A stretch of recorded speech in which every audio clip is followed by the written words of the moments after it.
les tzadikim dans le Olam Haba, ils fabriquent des méthodes de rapprochement de l'humanité à Hachem.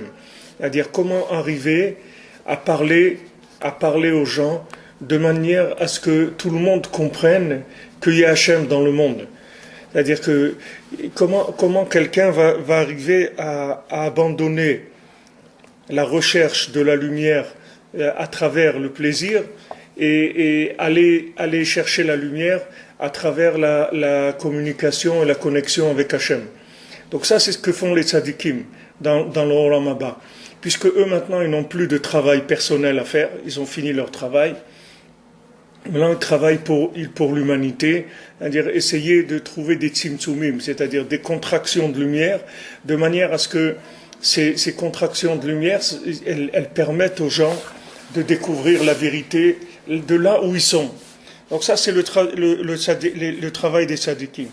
Qui kolma she'olim b'ma'ala elyona, parce que tout ce que plus les tzadikim s'élèvent dans les mondes supérieurs, hem mamshichim tzimtzumim betikunim kaele, ils arrivent à faire descendre dans le monde de telles contractions de la lumière, c'est-à-dire de telles méthodes, de tels langages de rapprochement d'Hachem,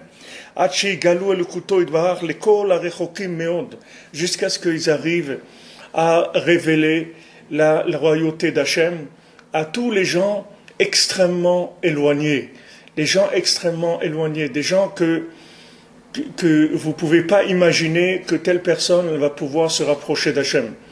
Mais avec ces méthodes et ces langages, ils vont pouvoir se rapprocher. Et à ce moment-là, c'est là où sera complétée la réparation parfaite de tous les univers. Et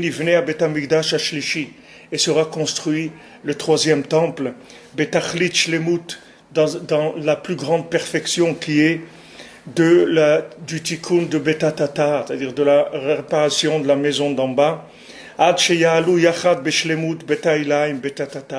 jusqu'à ce qu'il y ait une élévation parfaite, dans une union parfaite entre la maison d'en bas et la maison d'en haut. C'est-à-dire qu'il n'y aura plus de différence, il y aura une communication parfaite entre les mondes supérieurs et les mondes inférieurs. Donc ça va être la perfection.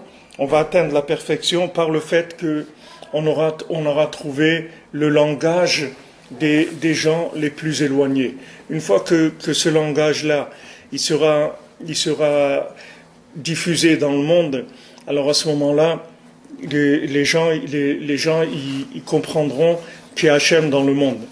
Bon, Hachem, on voit il y a de plus en plus des noachis, des gens qui se rapprochent d'Hachem, qui font une beau des doutes, parce que ils trouvent que le langage de Rabbi Nachman, c'est quelque chose qui leur parle.